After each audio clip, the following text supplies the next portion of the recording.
देश की पारंपरिक खेती में सुधार लाने के लिए कई क्रांतियों का व्यापक और प्रभावशाली असर रहा है। जैसे कि हरित क्रांति जो कि अनाज से जुड़ी हुई थी, और पीली क्रांति जिसकी शुरुआत तिलहन का उत्पादन बढ़ाने के लिए हुई थी। आपको बता दें कि कश्मीर में एक ऐसी ही क्रांति है जिसके बारे में ज्यादातर लोग नहीं जानते हैं। ये है द पर्पल रिवॉल्यूशन।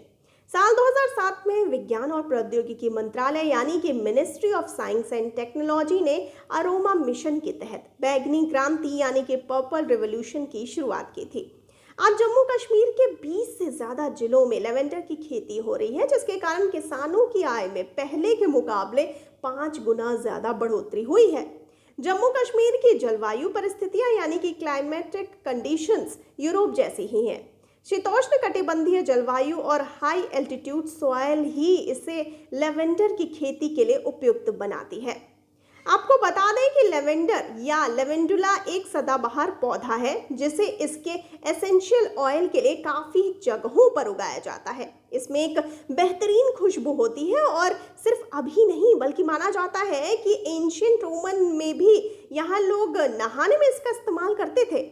इसे उगाने वाले देशों में फ्रांस और स्पेन का नाम जरूर लिया जाता है, लेकिन बता दें कि भारत भी इस प्रतिस्पर्धा में लगातार आगे बढ़ रहा है। सिर्फ 2 सालों में इंडिया ने 500 टन से ज्यादा एसेंशियल ऑयल का उत्पादन किया, जिनकी कीमत करीब 600 मिलियन होगी।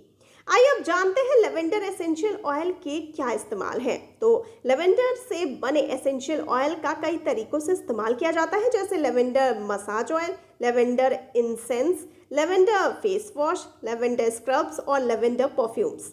आपको ये भी बता दें कि यह सिर्फ एक ब्यूटी प्रोडक्ट ही नहीं है, बल्कि यह औषधियों और दवाओं से संबंधित भी है। देखा जाए तो लेवेंडर सभी को कुछ ना कुछ ज़रूर देता है।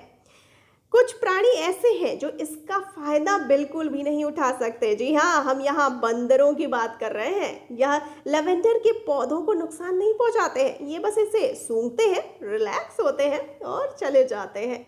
आखिर किसने सोचा था कि किसानों की समस्या का हल इस तरह से निकलेगा कि कुछ ऐसा उगाए जिसकी खुशबू कमाल की हो। कहना गलत नहीं होगा कि ग्लोबल एसेंशियल ऑयल के मार्केट में इंडिया ने बाजी पलट दी है। भारत के योगदान से यह बाजार आगे बढ़कर करीब 70 करोड़ रुपए तक पहुंच गया है। क्षेत्र से जुड़े विशेषज्ञों का अनुमान है कि कई तरह के एसेंशियल ऑयल के उत्पादन और निर्यात में भारतीय किसान और अरोमा बिजनेस सबसे आगे होंगे। तो आपको कैसा लगा ये लेवेंडर का पर्पल रिवॉल्यूशन?